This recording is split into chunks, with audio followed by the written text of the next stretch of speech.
Assalamualaikum everyone. Today I will walk you through an exploratory data analysis of the wine quality dataset. Using Python, we will explore various statistical concepts such as central tendency, dispersion, correlation, and visualizations, along with how these insights help us understand the factors influencing wine quality.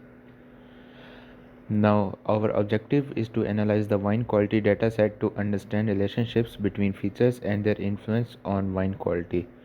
We will use Python libraries like pandas for data manipulation, NumPy for statistical calculations, and Seaborn and for data visualization, as well as SciPy for advanced statistical functions and their computations. As it can be seen on the right, these libraries have been imported and are currently in use in the entire code. Now going on to the dataset loading, we have used pandas read underscore csv function in order to load the dataset onto the function and use it as a whole for all of the computations. And we have used dfinfo to gain information about the data set, and we have used head in order to ensure that we will get to see the first 5 rows. Now going on to the missing values, we have checked if there are any missing values in the functions, and we have found that there are in fact no missing values in the dataset. In the descriptive statistics, we will provide as summary is generated in order to ensure that all of the things and all of the data is being written in a descriptive manner, such as mean, median, minimum, maximum, and quartile values. So these values are written in the df.describe function. And as it can be seen here, these are the results of the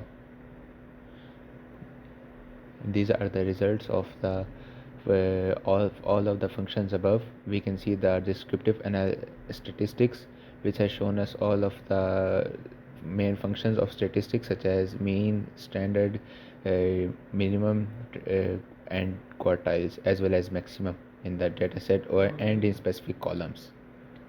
Now going on to the measures of central tendency and dispersion, we can see that we have put we can say individual functions for each of these in order to ensure that we can write them in a tabular or in a more descriptive manner.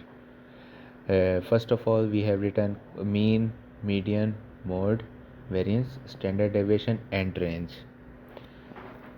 Now going on to the data set, now going on to the answer, we can see that the column total sulfur dioxide, we have the mean 46.46, median 38, mode 28, variance 1082, standard deviation 32, range 283.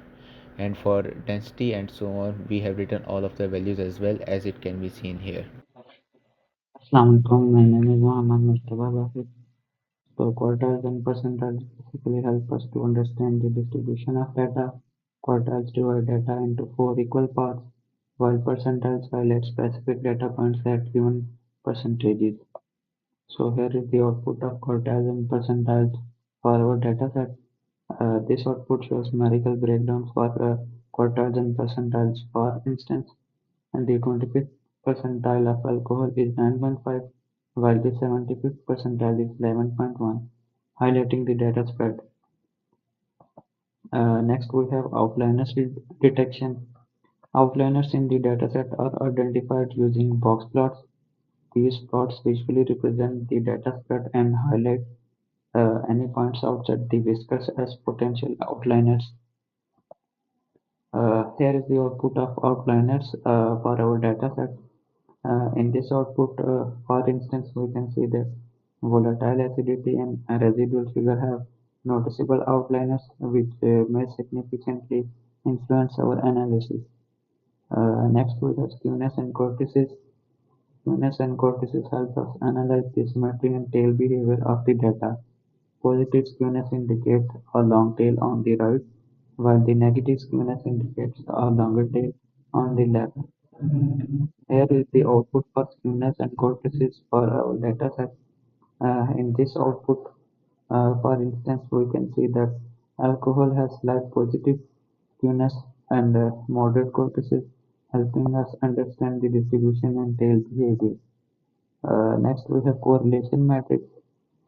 To understand relationships between variables, we can calculate the correlation matrix and visualize it using heat map.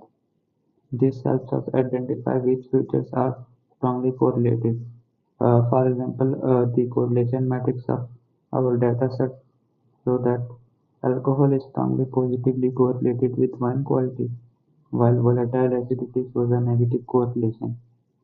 Next, we have quality distribution. We used count plot to visualize and analyze wine quality ratings. Here is the output of quality distribution for our dataset. In this output, we can see that most wines in the dataset fall between quality levels of 5 and 6, which indicates that maximum wines are of medium quality in our dataset. So to sum up the presentation, there are several key insights. Central tendency and dispersion matrices provided a detailed understanding of data distribution. Outliers were detected in volatile acidity and residual sugar. Skewness and courtesies reveals asymmetry and tail behavior of specific variables. Alcohols and sulfates showed strong positive correlation with wine quality, making them critical features influencing the wine quality. So, in conclusion, statistical methods and visualizations help us understand the wine quality dataset in depth by implementing key patterns such as positive impact of alcohol and sulfates on wine quality. We gain valuable insights that can assist winemakers and researchers in improving the wine quality. So that was all from our side. Thank you very much.